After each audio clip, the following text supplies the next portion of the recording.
Welcome to R media. இன்னைக்கு நம்ம சேனல்ல பார்க்க போகிறது how to win school and college competitions. ஜெனரலாகவே ஸ்கூல் அண்ட் காலேஜஸ்ல நிறைய காம்படிஷன்ஸ்லாம் நடக்கும். நிறைய பேருக்கு அந்த காம்படிஷன்ல கலந்துட்டு வின் பண்ணணுன்ற ஆர்வம் நிறைய இருக்கும். ஸோ நீங்க காம்படிஷன்ல கலந்துட்டு வின் பண்ணி பிரைஸ் வாங்குறதுக்கான டாப் 7 டிப்ஸை தான் இந்த வீடியோல நான் உங்களுக்கு சொல்ல போறேன். டிப் நம்பர் 1, ஆர்வம்.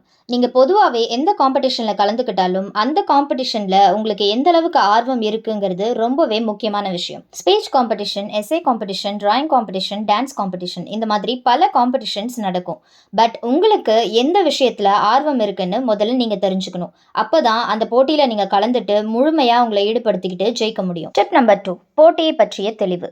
ஒரு போட்டியில நீங்க கலந்துக்கும் போது அந்த போட்டியை பத்தி முழுமையா தெரிஞ்சுக்கணும். காம்படிஷன் எந்த இடத்துல எந்த நேரத்துல நடக்குதுன்னு நீங்க தெரிஞ்சுக்கணும். அதுக்கப்புறமா அந்த காம்படிஷனுக்கு எவ்வளோ நேரம் ஒதுக்கியிருக்காங்க, காம்படிஷனோட மற்ற விதிமுறைகள், இது எல்லாத்தையுமே நீங்க தெளிவா தெரிஞ்சுக்கணும். பொதுவாகவே நீங்க படிக்கிற ஸ்கூல் அண்ட் காலேஜ் இந்த இடத்துல போட்டிகள் நடக்கும்போது நீங்க சரியான நேரத்துல அந்த போட்டியில கலந்துப்பீங்க. இதே வேறு சில கல்லூரியிலையோ வேறு பள்ளிகள்லையோ நீங்க போட்டியில கலந்துக்கிற சந்தர்ப்பம் ஏற்பட்டுச்சுன்னா சரியான நேரத்துல அந்த போட்டியில நீங்க கலந்துக்கணும். குறைந்தபட்சம் 1 மணி நேரத்துக்கு முன்னாடியே போட்டி நடக்கிற இடத்துக்கு நீங்க போகணும். இது உங்களோட பதட்டத்தை குறைச்சு நீங்க முழுமையா போட்டியில ஈடுபட்டு வின் பண்றதுக்கான வாய்ப்பை ஏற்படுத்தி கொடுக்கும். டிப் நம்பர் 3, நீங்கள் எவ்வளவு சிறந்தவர்கள். நான் முதல்ல சொன்ன டிப்ஸ் மாதிரியே முதல்ல நீங்க எந்த காம்படிஷன்ல கலந்துக்கிட்டாலும் கண்டிப்பா அதுக்கு ஆர்வம் ரொம்ப ரொம்ப முக்கியம். அதுக்கப்புறமா நீங்க கலந்துக்க போற காம்படிஷன், மேபி ஒரு ஸ்பீச் காம்படிஷன் நீங்க கலந்துக்க போறீங்கன்னா நீங்க பேசுறதுல எவ்வளோ திறமையானவர்கள் அப்படின்னு நீங்க தெரிஞ்சுக்கணும். உங்களுக்கு பேச்சுல மிக சிறந்த ஆர்வம் இருக்கா, கண்டிப்பா நீங்க ஸ்பீச் காம்படிஷன்ல கலந்துக்கலாம். இல்லைனா நீங்கள் நல்லா டான்ஸ் ஆடுவீங்களா, டான்ஸ் காம்படிஷனில் கலந்துக்கலாம். சில சமயங்களில் உங்ககிட்ட இருக்கிற டேலண்ட்டை பக்கத்தில் இருக்கிறவங்களோட ஃப்ரெண்ட்ஸ் இல்லைனா உங்களோட டீச்சர்ஸ் இவங்க எல்லாருமே நோட்டீஸ் பண்ணி சொல்லுவாங்க. ஸோ அந்த மாதிரி டைமில் கூட உங்களுக்கு ஆர்வம் வரத்துக்கு நிறைய வாய்ப்பு இருக்குது. அதனால கூட நீங்கள் நிறைய காம்படிஷனில் கலந்துக்கலாம். உங்களோட திறமையை முழுமையாக எந்த விதமான போட்டிகளில் காமிச்சா அதுக்கு உங்களுக்கு வெற்றி கிடைக்கும் அப்படின்னு நீங்கள் நல்லா தெரிஞ்சுக்கிட்டு அந்த போட்டியில் கலந்துக்கோங்க. டிப் நம்பர் 4, போட்டியின் விதிமுறைகள். நீங்கள் எந்த விதமான காம்படிஷனில் கலந்துக்கிட்டாலும் உங்களோட வெற்றியை கிட்டத்தட்ட 50% உறுதிப்படுத்துறது இந்த விதிமுறைகளை நீங்கள் கடைபிடிக்கிறது மட்டும்தான். நீங்கள் எந்த விதமான காம்படிஷனில் கலந்துக்கிட்டாலும் போட்டியோட ரூல்ஸ் அண்ட் ரெகுலேஷனை நீங்கள் எந்த அளவுக்கு ஃபாலோ பண்ணியிருக்கீங்க இது கண்டிப்பாக ஜட்ஜஸ் பார்ப்பாங்க.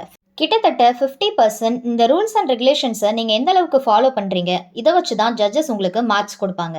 எந்த ஒரு காம்படிஷன்லையும் நீங்கள் ரூல்ஸ் அண்ட் ரெகுலேஷன்ஸை ஃபாலோ பண்ணாமல் எவ்வளோதான் பெஸ்ட்டாக பெர்ஃபார்ம் பண்ணாலும் ஜட்ஜஸ் கிட்ட இருந்து ஃபுல் பாயிண்ட்ஸ் உங்களுக்கு கிடைக்காது. இதனால் வின் பண்ணுறதுக்கான சான்ஸை நீங்கள் லூஸ் பண்ணிடுவீங்க. டிப் நம்பர் 5, ஒரே நேரத்தில் பல போட்டிகளில் பங்கு பெறுவது.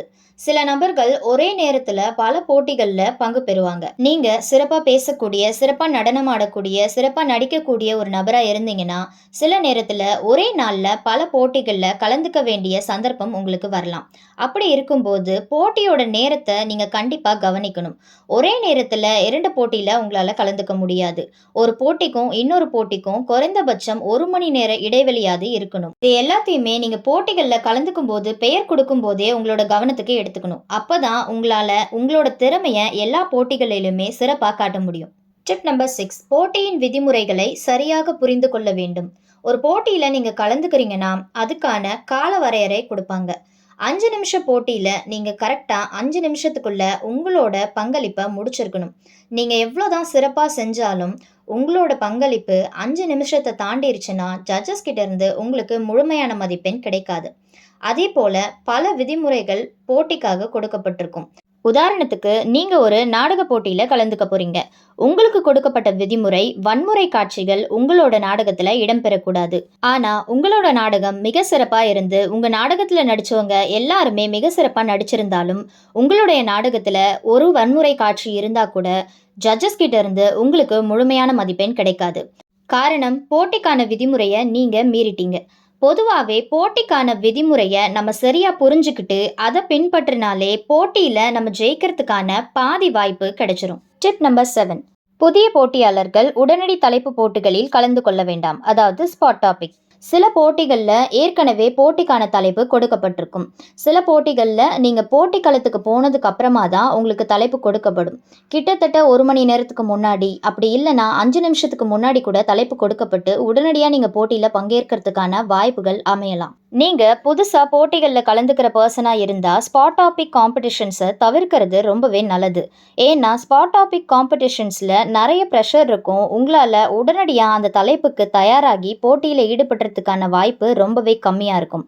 இதனால புதுசா போட்டிகள்ல கலந்துக்கிற உங்களுக்கு போட்டி மேல வெறுப்பு வரத்துக்கும் நெறைய வாய்ப்பு இருக்கு. குறைந்தபட்சம் 3, 4 முறையாவது ஏற்கனவே தலைப்புகள் கொடுக்கப்படும் போட்டியில நீங்க கலந்துக்கிட்டு, போட்டி திறன வளர்த்துக்கிட்டு, அதுக்கப்புறமா உடனடி தலைப்பு போட்டிகள்ல கலந்துக்கிறது சிறப்பா இருக்கும்.